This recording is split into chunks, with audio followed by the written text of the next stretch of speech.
Okay, so for this series, we're going to be talking about how I intend to create a short story from an idea. Um, Ideas are super abundant. They're all over the place. People are always suggesting, hey, here's an idea for a story, here's an idea for a story. But the process of how you choose ideas, which one you pick, and how you turn that from a simple concept that might be just a fragment of something, a piece of something, and how you turn that into a story which has to have setting and characters and theme and plot and self-consistency and grammar and all that fun stuff, pacing and tone, and there's tons. It's like a juggling act. A good story's got all sorts of balls in the air. So how do you take an idea and turn it into that chaos? That's what this process is. This is going to be showing. It's going to be showing how I do that. Now, it's not intended to be particularly illustrative or instructional, I guess. I'm not here to tell people how to write things, but I've found in my experience, I've learned a lot from watching how other authors operate, how they do things. So, I mean, some of it has been incredibly useful. There are things other authors said that they do in their phases of how they write that have become a part of how I write. There's other authors that suggest things like, get up at 4:30 in the morning and start writing when it's dark before anybody else gets up. Yeah, that's not me. That's not how I operate. So, same thing. This may or may not work for you, but it should be interesting to see. At least this sort of thing interests me. It may interest another author. Obviously, if you are one of my readers and you do not want to have a story utterly spoiled before reading it, you should stop this video right now and whatever story is titled with the word Pallbearer in it, because I'm going to have Pallbearer somewhere in the title, read it first and then maybe come back to this. But it's like, this is beyond the definition of spoilery. We're going to watch me create this thing. So from a tiny little idea fragment into, hopefully, my intention is an 8 to 15,000 word short story. All right, so let's get right to it. So ideas tend to work in a way where you'll get an idea that it could be anything as simple as, say, picturing a purple skyscraper. That's an idea. You don't have any context for it. You don't know where it goes. You could put your purple skyscraper on a desert, on another planet. You could put your purple skyscraper in the middle of the ocean. You could put it in a city. You don't know where it goes. The idea stands alone, basically. Until at some point maybe it connects with another idea, and all of a sudden it starts to form like, oh, I could do this idea in that purple skyscraper. If you're doing a story, let's say you have the idea for a billionaire who wants to put his consciousness into his toupee. I don't know. That seems like something that might happen in a purple skyscraper. They're both ridiculous ideas. Those two ideas connect, and all of a sudden you start to have the shape of what might be a story. These are as loose as things get at the very beginning. So I have had two ideas that smacked into each other, and I'm off and running.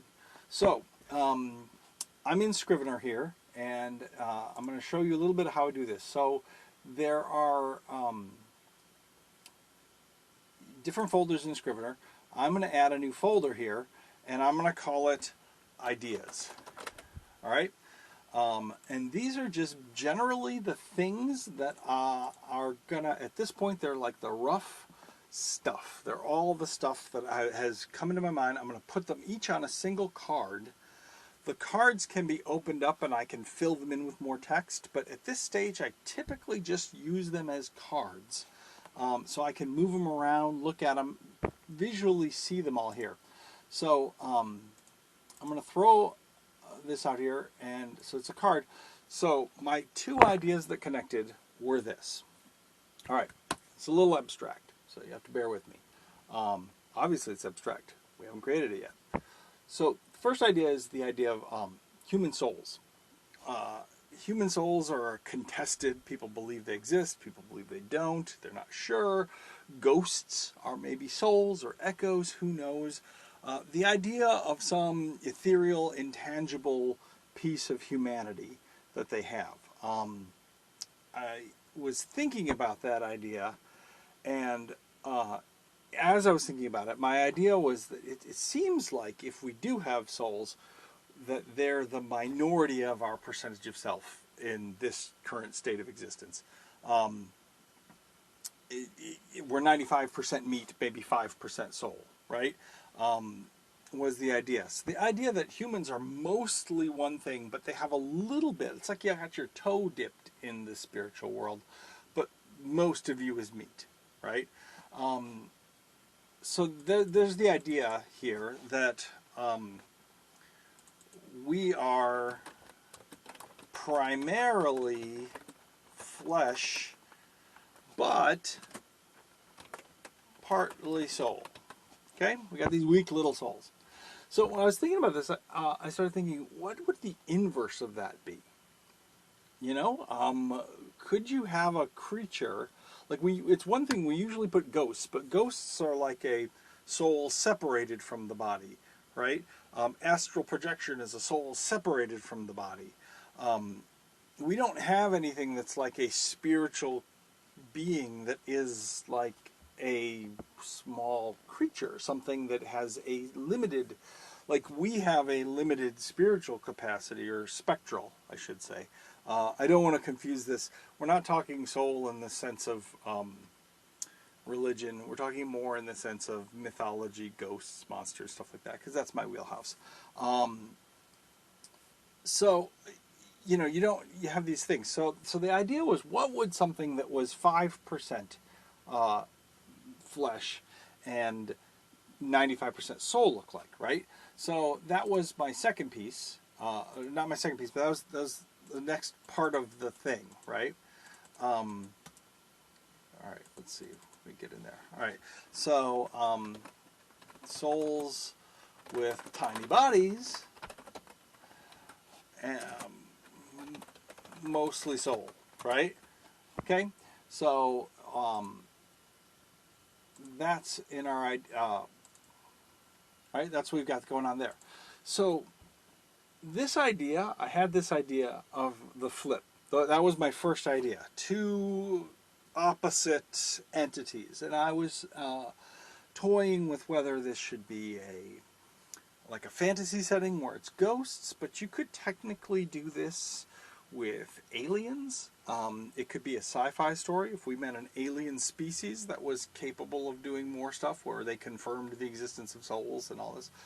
Whatever setting it is, the idea is not contested that spiritual souls exist.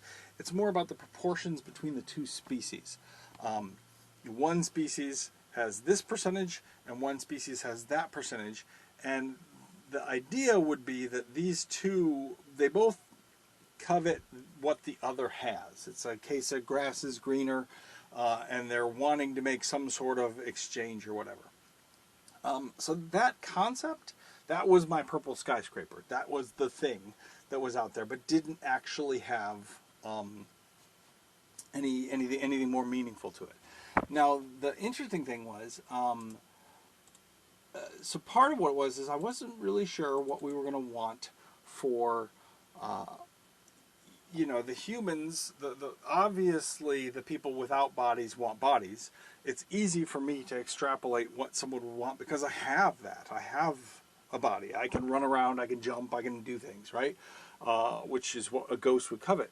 But what is it that they have that humanity would want, which I did not have an answer for? Now, along comes idea number two, which has been floating around. So the idea for number two was, I liked the second piece, the second piece of the first two pieces of the puzzle. The idea that memory could be, well, not just memory, but like your memory, your thoughts, or parts of you could be allocated to other places. So the idea that you could take a memory and stick it in somewhere else, or give a memory to someone, or move it around. This whole thing started with the idea of memory theft, right? I like the idea of someone attempting to take a memory that does not belong to them so that they can experience it. I think that makes a good villain. It's obviously something that all of us would not want to have happen to us. I mean, we all have memories that we wouldn't want somebody else experiencing and being able to replay over and over for kicks. That would be a bad thing. So this immediately jibed with the spiritual idea. So we have a culture that's got an exchange going on somehow, and the people who are getting this spiritual power from them are now, someone is going to be abusing that to get some memory he wants from someone else. So it automatically gives us an antagonist and a protagonist. So what this does is I now have, if I go into my characters, I got a protagonist who is attempting to protect a memory, and then we have an antagonist who is attempting to steal a memory.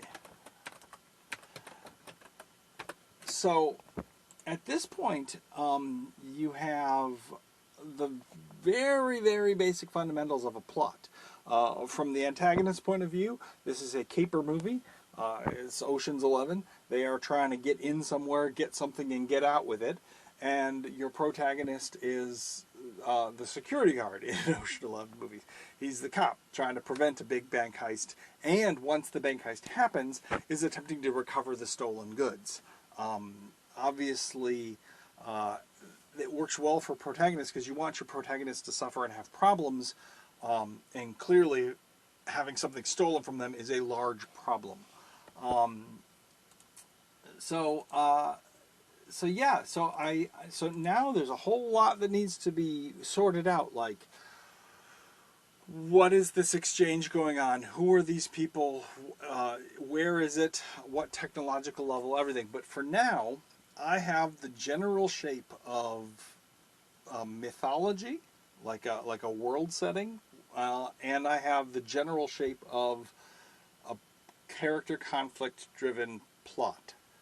And that is enough to start building. So that's where we are for part one of this Pallbearer project. And all right, I hope this is somewhat helpful, useful, clarifying. And I am going to be working on this and putting these out as consistently as the project allows me time. So next, I think we're going to break into a little bit of world building and figuring out our settings and figuring out some of the rules and the ways that this exchange works. And yeah, and I'll hope to see you then. All right, okay, have a good night.